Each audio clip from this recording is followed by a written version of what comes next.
Ниту вториот уписен рок не го обели образот во однос на интересот за студирање на македонски јазик, ако така може да се каже, бидејќи во него само уште еден студент се запиша на катедрата за македонски јазик по осумината во првиот уписен рок. Не знаеме што ќе донесе третиот уписен рок и за ова е една од темите за која ќе зборуваме во денешното издание на Да си кажеме со професорката Искра Пановска-Димкова, раководителка на катедрата за македонски јазик на Филолошкиот факултет Блаже Коневски во Скопје. Но претходно накусо ќе се преселиме во Скандинавија, одиме во Гетеборг во Шведска, каде го имаме нашиот колега, поет и писател Ивица Челиковиќ. Добро утро, Ивица, поздрав од Скопје, од студиото на Телма. Повод за ова ваше утринско вклучување е саемот на книга што деновиве ќе се одржи таму, на која ќе присуствува и Македонското друштвото на писатели, всушност на Македонија, за кое стана се испроблематизира називот на друштвото при најавата на саемот. Да, добро утро и од мене овдека од Гетеборг. Точно е тоа, саемот е во тек, започна вчера и ќе трае до недела. Председателот на друштвото на писателите на Христо Петрески е поканет и ќе земе учество во една од завршните манифестации наречени Глобален плоштад, кои се наменети за дискусии со меѓународни теми, глобални предизвици, за однос на човековите права, литературни работки, строења и слично. Меѓутоа, тоа што споменавте дека е направена грешка и се разбира и предизвик во однос на името, всушност јас би го нарекол тоа повеќе со невнимание, бидејќи по автоматизам се случува по аналогија по потпишувањето на Преспанскиот договор не само во Шведска, туку и пошироко во Скандинавија, Европа, па веројатно и во светот, да се употребува називот Северно македонски за институции, организации и слично или за придавката изведено тоа. Во овој случај беше наведено од страна на организаторите на саемот во програмата дека ќе гостува председателот на Друштвото на писателите на Северна Македонија. Ние интервениравме и му кажавме на организаторот дека според договорот потпишан за новото име меѓу Грција и Македонија, името и називот на одредени друштва, здруженија на граѓани, фондации и организации и слично не се менува по автоматизам, туку тие го задржуваат правото да го користат своето име онака како што се основани. Тие го уважија тоа и потоа го сменија. Во програмата сега стои Друштвото на писателите на Македонија, или како што тоа би се рекло на шведски македонијанско платформа. Тоа ние не го сметаме за некаква победа, од наша страна го сметаме за еден коректен однос и соработка што веруваме многумина други би го направиле кога би дошло до таков вид на пропусти, невнимание. Толку околу тоа. Со што ќе се представи Друштвото на писатели на Македонија, доаѓа председателот Христо Петрески.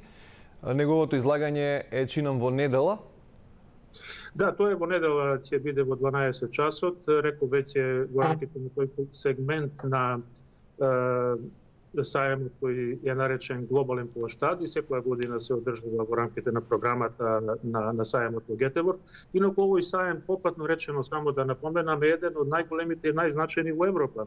Некои го сметаат и за втор по значење по саемот во книжевниот саем во Франкфурт, а во Скандинавија е најголем, бидејќи централно се наоѓа Гетеборг како географска позиција.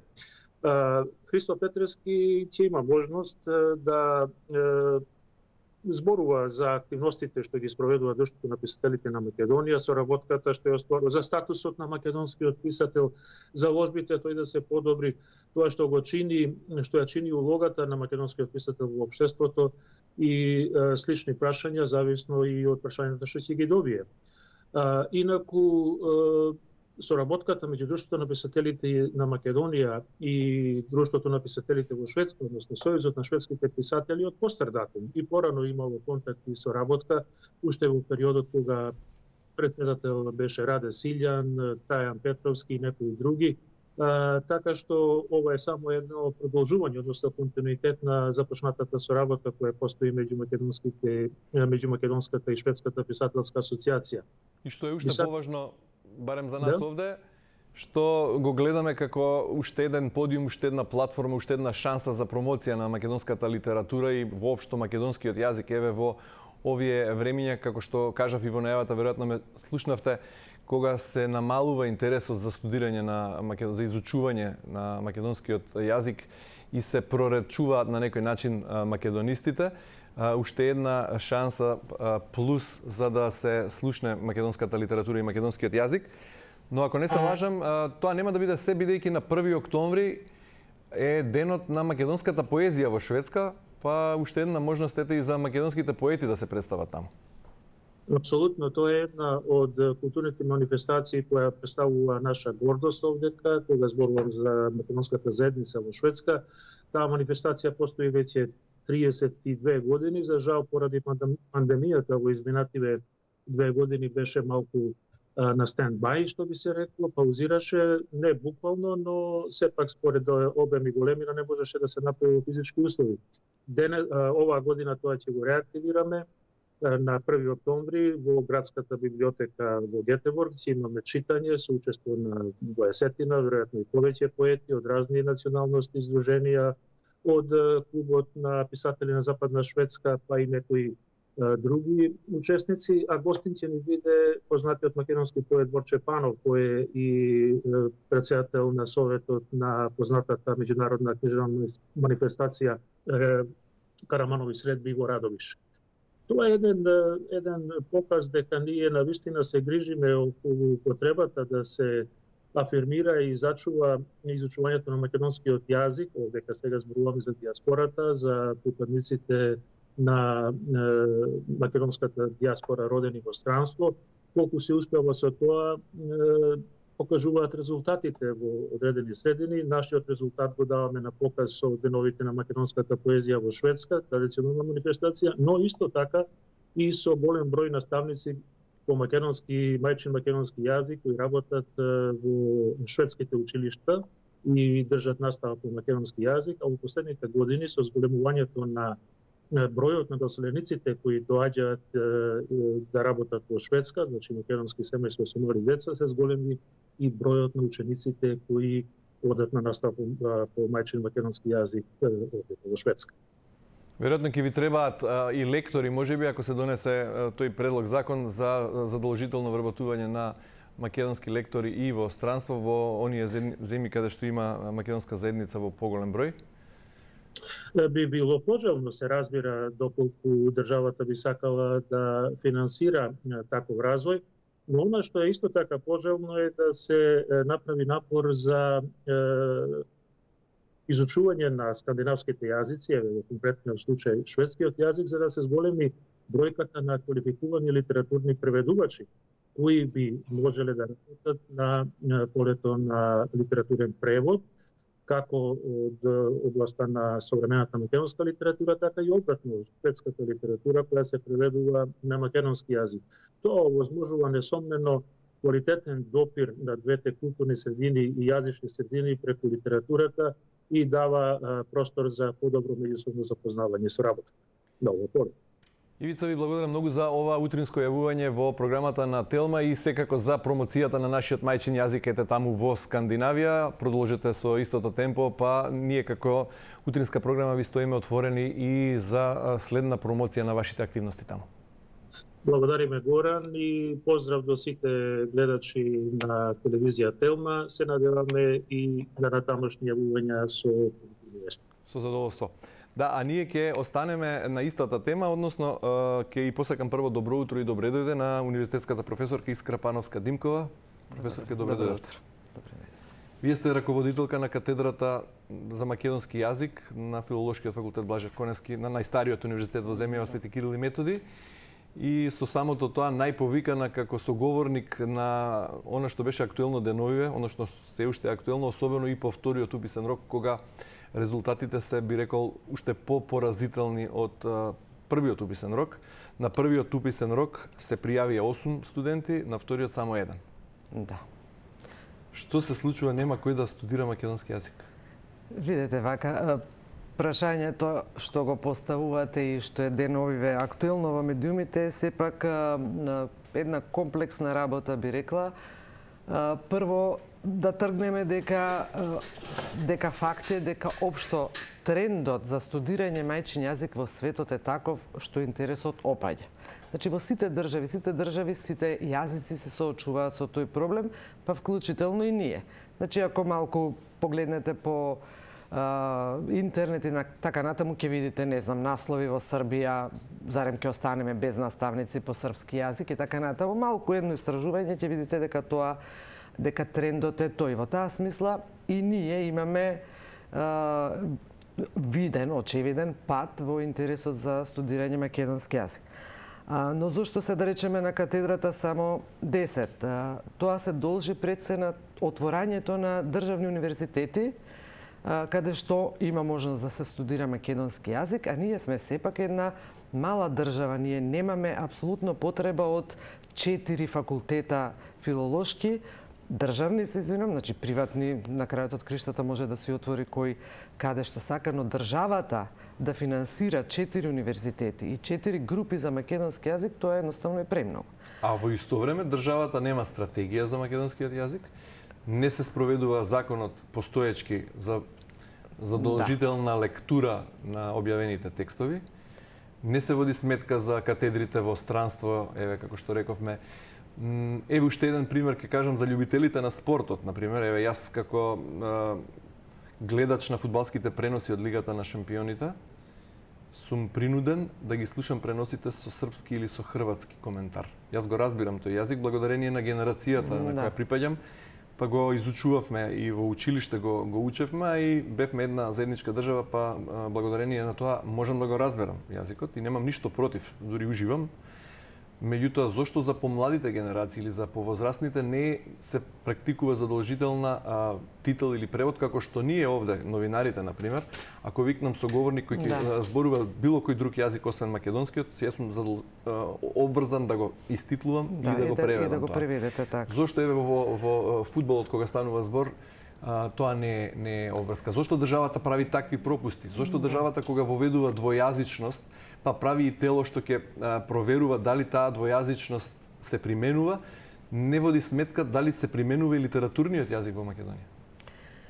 Добро, сега многу прашања. Многу прашања, да. Мислам, вистина е така, работите не се можеби толку црни, ајде да речеме, како вие што ги представувате, но секако дека апсолутно има можност и потреба и неопходност од подобрување на состојбите. Значи, вака, првично од сето ова што го кажувате, мене ми доаѓа дека ние некако македонскиот јазик си го сваќаме здраво за готово, како да ви кажам. А не треба така да постапуваме со него. Значи, си бара една посветеност од државата, зборуваме една стратегија со која што ќе се знае, да речеме, што мора да се направи. Еве, ова што го кажуваат, апсолутно мора да биде преведен, без разлика и фудбалски надпревар ако е. Значи, не сме да оди на странски јазик, јас не знам сега на која програма тоа сте го гледале, сигурно не е на националните телевизии. И тоа се на оние мрежи регионални, Арена и сето тоа на крајот се врзува со тоа дека македонскиот јазик на крајот од криштата можеме да го гледаме како еден производ што го ставаме ние сега на пазарот. Нема пазар за тој производ, значи ние сме мал пазар за да се вложува во преводи по македонски јазик, па тоа истото ви важи и за книгите. Значи, еден огромен број на книги ние се уште немаме преведено. И кога ги бараме да се преведат, велат, па немаме зошто да го преведуваме, кога и онака ни се продава на српски, да речеме. Или ни се продава на англиски, не вложуваме во превод, нема кој да го купува. Тоа до некаде може би е издржан изговор, меѓутоа како е можно наспроти законот издавачките куќи да немаат обврска да вработат лектори и да печатат книги без да бидат лекторирани? Значи, работите во моментов стојат така што ние имаме еден постоечки закон стар, да го речам, за употреба на македонскиот јазик, каде што за прв пат беше кажано дека мора да се лекторираат текстовите што излегуваат од институциите, од предпријатијата, книгите и така натаму. Но таму нема предвидено вработување на лектор, значи вие може да се најдете друштво некој и така натаму да ви ги лекторира текстовите. Тука се покажува и друг проблем, а тоа е што вие на крајот од криштата, како во секоја професија, има добри лектори, има лоши лектори, има сега последен случај, буквално скандал на катастрофални лектори. Значи конкретно станува збор за зборник на трудови од научна конференција од нашата област, значи лингвистика, каде што сме фактички сите лектори и најдобро го познаваме апсолутно македонскиот литературен јазик, отишол зборникот на лектура кај некое, не знам, друштво што добило на тендер за лектура, не знам што се случило. Битно ги искасапил тој лектор текстовите на моите колеги. Тие, мислам, беше буквално скандалозно. Сега се тие подпишани на нешто што никогаш не би го подпишале како македонски литературен јазик. Отпечатен. Катастрофа. И сега тука е прашањето, се лекторирало што се лекторирало, станало катастрофа. Каде е казната? Тој момент го има во постоечкиот закон, тоа сакам да го потенцирам, значи го има, постојат и глоби и така натаму, но досега јас барем, и па и моите колеги, не сме запознати дека некој некогаш бил казнет. Било за нелекториран текст, било за, еве, во случајов лекториран, но уништен текст. Значи тоа е во поглед на тоа прашање. Да се надоврзам, само сакам на еве и на бројот на студенти што ние сега го имаме. Малку една поширока перспектива ќе ви покаже дека ние во државава, пак ќе ги споменам отворањето на големиот број универзитети за толку мал број жители, кој што, еве сега кажа и писателот од Гетеборг што се јави, дека таму има голема диаспора и знаеме дека се одселуваат. Мислам, не ме држете за збор, дека ние во моментов имаме па некаде најмалку 3 пати повеќе места на нашите факултети, отколку што имаме матуранти завршени во јуни. Значи, тоа е просто неверојатно, како да ви кажам. 16.000 матуранти имало во јуни. Од тие 1/3 знаеме дека ќе се одселат. Од останатите белки нема сите да студираат, значи секако дел се откажуваат од понатамошно школување. А ние имаме, не знам, не ме држате за збор, мислам некаде околу 90.000 слободни места на универзитетите во Македонија. И така што во таа смисла ние треба на прво место можеби да ги намалиме слободните места. Вака вам на медиумите ви доаѓа голема разликата. Тие отвораат 80. Да, голема е диспропорцијата од завршени матуранти до број на слободни места на факултетите. Така значи генерално треба стратегија и од ова достига што го чув од вас. Апсолутно. Веројатно како во се друго, во сите сфери во наше општество, за жал и кога станува збор за македонскиот јазик, не достига стратегија, немаме систем. Системски е проблемот и е длабок проблемот и кај да фатиме нешто нечи. Така, приближно така е. Да. Сега вие сте член на Советот исто така на македонски јазик. Да. Имате ли таму можност, ингеренции, да ги туркате работите малку поагресивно и да се изборите за она што е важно, особено кога станува збор за македонскиот јазик, можеби некому изгледа тоа небитно, меѓутоа живееме во време кога ни го оспоруваат јазикот. Живееме во време кога ни го оспоруваат идентитетот. И веројатно тоа би било најсилната одбрана дека постоиме, дека сме она што сме и дека зборуваме на македонски јазик. Да. Како член на Советот за македонски јазик, јас сум од април некаде таму, во моментов сме во фаза на подготување таа стратегија за македонскиот јазик. Морам да кажам дека имаме одлична соработка со Министерката за култура, господјата Бисерка Стојчевска, така што предпоставам, како да ви кажам, едно е на зборови да видиме потоа како ќе отидат тие документи во постапката што треба да ја следат, значи да се усвојат на собрание и така натаму. Кога ќе ја подготвиме стратегијата, ние веднаш ќе ја поднесеме до, да речеме, до повисоките инстанци на усвојување. Но стратегијата е едно. Друго е законот за употреба на македонскиот јазик, што се подготвуваше пред 3 години, да речеме некаде, и кој што на јавната дебата имаше доста критики. Меѓутоа, тие критики, морам да ви кажам, беа во однос главно на каде да припаднат лекторатите за македонски јазик во странство. Значи, тоа не беше суштинско, повеќе беше меѓуинституционално, барем јас така го сватив, но како и да е, тој закон едноставно исчезна. Сега во моментов, еви, како член на Советот за македонски јазик, морам да ви признам, не можам да добием одговор каде е законот. Каде се заглави работата, во која форма е тој закон, дали е нешто од јавната дебата внесено, не е внесено, едноставно каде е заглавен. Како одговор од надлежните имате? Ке испитаат. Што донесува стратегијата што се подготвува во смисла на заштита, промоција на македонскиот јазик? Како ќе го подобри? Па стратегијата да речеме ги кажува сите работи каде треба да се употребува македонскиот јазик задолжително, каде треба се да се преведе на македонски јазик, што се треба да се лекторира, понатаму основното еве конкретно за студирањето македонски јазик дека мора да се стипендира. Тоа е тоа што така го и тргнав разговорот дека можеби во светот нема интерес за изучување мајчин јазик никаде голем, но државите се снаоѓаат на некој начин, затоа што, како да ви кажам, македонскиот јазик, македонската книжевност, македонската историја, тоа го заокружува нашиот национален идентитет. И тука на тие катедри вие не може да дозволите да нема студенти. И да кажете, да речеме, па нема студенти, ај ќе ги затвориме сега. Не може. Тоа се националните катедри. И еден студент да има, тие ќе постојат. Но работата е да не биде еден. Тоа се прави со помош на стипендии. Ние во моментов имаме, да речеме, не знам, почнуваат приватни предпријатија, странски приватни предпријатија, да даваат стипендии за студирање. Јас сега ќе ве прашам, каде се нашите предпријатија, македонските? Зошто на крајот од криштата еве цело време одиме кон тоа дека државата треба да се заангажира? Ама каде се нашите приватни предпријатија? Големи фирми. Зошто не речат даваме 5 стипендии за студирање македонски јазик годинава, 5 стипендии за студирање македонска. Има голем број македонска компании даваат стипендии во одредени струки. Да, Професорке, ќе ве прашам, да, не за македонски јазик можеби. Ќе ве прашам, ќе ве навратам на претходното што го зборувавте за законот за употреба на македонскиот јазик. Ви велат надлежните, испитуваме. Колку време испитуваат? Каде заглави?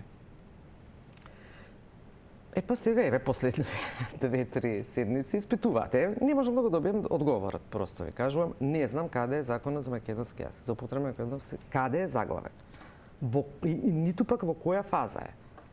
Значи, тогаш кога се подготвуваше, многу активно учество зедовме сите, вклучително и јас, па отиде на јавна расправа, што беше добро беше конечно да оди на јавна расправа да се издискутираат сите елементи и потоа требаше според мене да се седнат, да се видат сите, како речам, тоа што чини од јавната расправа, да се внесе, тоа што не е многу битно или така натаму, да едноставно се прочисти тоа и да си земе тек, зашто таму веќе пишува дека мора да се даваат стипендии за студирање македонски јазик, пишува дека е задолжително вработување лектор во државните и во јавните институции, пишува дека е задолжително една година да слушаат македонски јазик сите факултети, без разлика.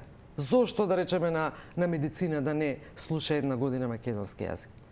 Во моментов, по постоечкиот закон, македонски јазик на факултетите се слуша само доколку имаат наставна насока во дипломата. Значи, професорите по математика, физика, музика и така натаму слушаат една година македонски јазик.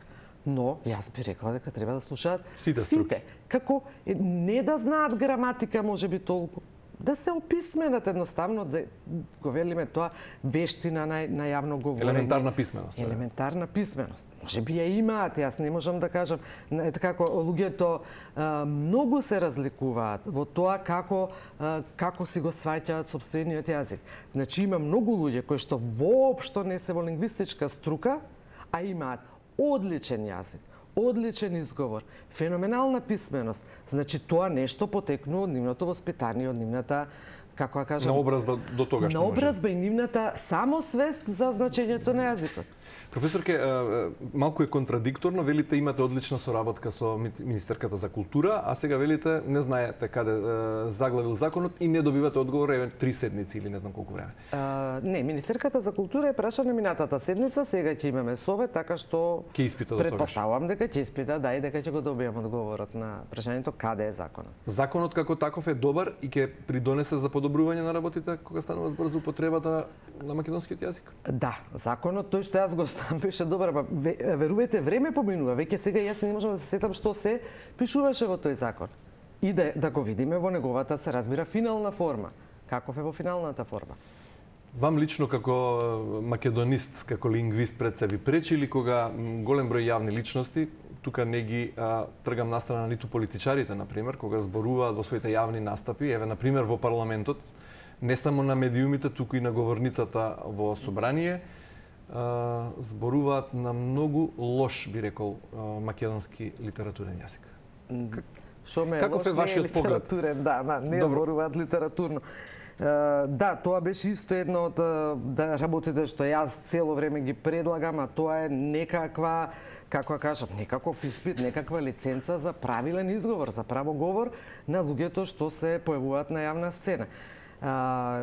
Изговорот е на некои луѓе, пак ќе кажам, ама многу лош. Многу лош. Политичарите се едно, но и медиумите се друго. Значи, едноставно, не знам како може некои луѓе со некој изговор да бидат воопшто пуштени на екран. Јас конкретно што правам тогаш, го менувам каналот, морам да ви кажам, затоа што тоа мене ме боли, ми ги дразни ушите и не можам да го слушам. Професорке, бевте построга во рецензијата на секој кој зборува, односно за обврската на сите струки да слушаат барем една година македонски јазик за да бидат елементарно описменети, па велите имаме многу струки, можеби да не именувам некоја одделно, кои не се елементарно описменети, а веќе завршиле факултети и прават успешни кариери. Да. Меѓутоа, велам, парламентарците се оние кои го представуваат народот. 120 народни избраници, можеби на прсти може да се избројат оние кои зборуваат правилно литературен јазик. За каква лиценца сега зборуваме? Зборуваме тука за елементарно чувство на потребна академска писменост или Не, тука се разбира дека не може лиценца вие да им барате да полагаат за да бидат пратеници, не најмалку тоа, но зошто на пример при собранието да не се оформи една служба за правоговор? Како што ќе дојдат да си имаат обврска да се посетуваат часови за правоговор. Тоа во светот е, како ви кажам, најнормална работа и најпосакувана работа. Самите одат. Никој не треба како да ги тера да дојдат да учат правоговор. Тама работа го избрале пратеник, самиот сака кога ќе излезе на говорница, кога ќе отвори уста да излезе еден совршен, да речеме, ако не совршен, еден пристоен стандарден македонски јазик. И самиот си бара помош, вели дајте ме, молам да научам, да извежбам, да изговарам како што треба, да акцентирам како што треба. Совети. Значи, тоа треба да има едно, може при собранието да има едно мало советодавно тело, па тоа на крајот од криштата го имаше, тоа постоеше веќе. Мене многу ми е жал што работи што постоеле ги снема, како што беа часовите по дикција во сите медиуми ги имаше тогаш. Сега немаше толку медиуми, но тие медиуми што ги имаше, имаа задолжително, одеше професор од нашата катедра и одеше задолжително еден спикер да учат дикција, да учат правоговор, да учат акцент и кога ќе се појава тоа да личи, да изгледа како што треба, да звучи. Да, кога станува збор повторно за стратегијата и за законот, кога би ве послушале се што како македонисти би го кажале и би го советувале од аспект на науката, што би биле трите столба или неколкуте столба најважните клучни новини што треба да се внесат во таа стратегија и во тој нов закон за употреба на македонскиот јазик, кој на најдобар можен начин со оглед на околностите и условите во кои живееме, би го заштитиле македонскиот јазик, прво од да не си го скрнавиме самите ние, потоа да не го уништуваме и упропастуваме како што го правиме тоа низ години и на крајот да го стимулираме интересот за изучување, за создавање на нова генерација на македонисти кои ќе го промовираат не само во Македонија, туку и во диаспората. Па, во последно време, искрено ви кажам, гледам дека сепак можеби најважен е маркетингот. Маркетинг е неопходен.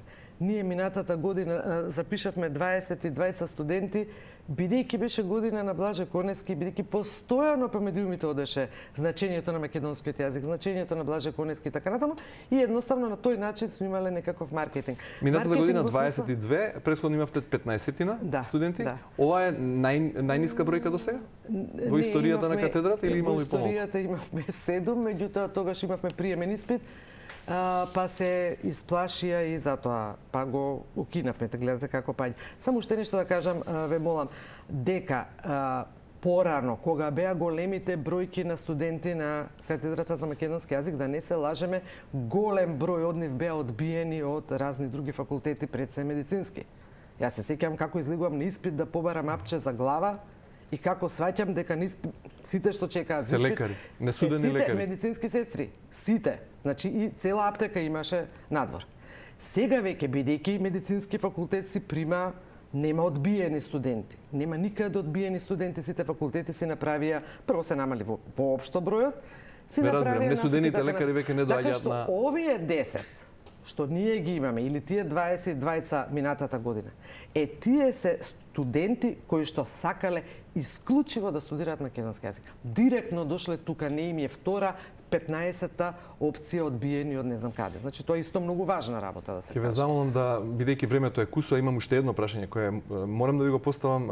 Го спомнавте маркетингот како клучен стол во стратегијата, што друго? Маркетингот во смисла не да се рекламираме сега во економско-пропагандна програма, туку со емисии. Колку е важна употребата на јазик? Интересни емисии, да. Младите да ги привлечеме. Младите лесно се привлекуваат. Јас 100 пати сум го кажал тоа. Само треба да се земе кој е популарен во моментот во државата кај младите.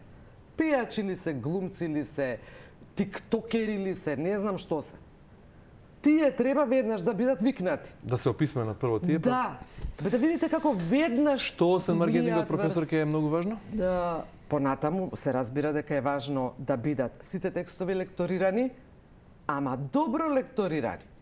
Значи, доколку видиме дека е катастрофална лектурата или доколку видиме дека немало лектура, а само си е потпишан и тоа се случува. Да се санкционира. Мора да се санкционира тоа.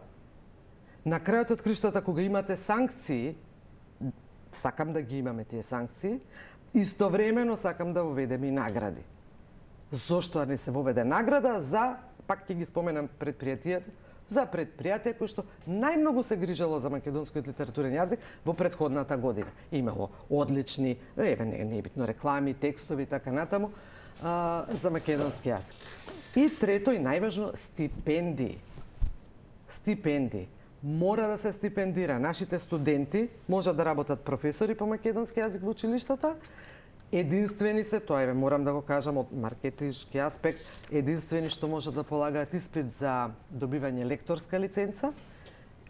Лекторите потоа, тоа е сепак една многу убава и многу благородна работа, ако човек се сака и работи совесно, се разбира. Значи, си читате, за тоа и ве плаќаат, така што тоа единствено нашите студенти од катедрата за македонски јазик можат додатна... Име привилегија. Да. Професорке, на крај морам да ја прашам за релациите со Бугарија и оспорувањето на македонскиот јазик од страна на Бугарија. Кус ваш коментар?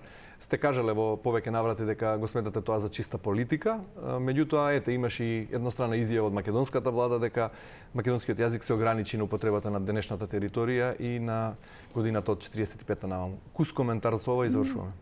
Значи, тоа, мојот став во однос на Бугарија стои и понатаму, тоа е апсолутно чисто политичка нивна, како ја кажам, стратегија некаква и таа мене не ме допира во таа смисла. Јас си го гледам ова нашево. Значи, ние, според мене, не смеевме да излеземе со таква изјава без да ја провери ниту еден лингвист. Јас не знам кој ја пишувал, пак ве гледате, пак се враќаме на тоа.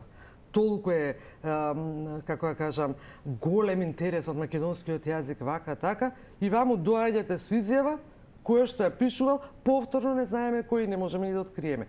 Кој ја составил? Зошто не... Добро, имаше членови на Советот кои ја поздравија и ја одобрија. Не, тоа ве молам, не. Значи, тие медиумите, морам сега да ви кажам, недобро читате. Недобро читате и недобро следите. Значи, таа изјава... Колку што се сеќавам, професорот Људин Спасов рече дека е во ред таа изјава. Едностранна не знам, сега можеби, но секако дека Советот за македонски јазик, каже што сум јас член, не е излегол со таква изјава. Некако тело, меѓутоа поединци од таму реков го поздравија. Можеби, но ние како Совет подготвивме една, како кажам, изјава за македонскиот јазик. Тоа всушност беше како требаше да изгледа изјавата кога би не консултирале, но не консултира, така требаше да изгледа изјавата како што ја подготвивме ние потоа. Заклучокот е, ако самите не си го пропастиме јазикот, никој не може да ни го земе? Така е, но треба да внимаваме. Да, ви благодарам за ова гостување. Се надевам дека ќе имаме можности во некоја следна пригода да зборуваме за заштита и за натамошна промоција и унапредување на македонскиот јазик. Ви благодарам, Иван.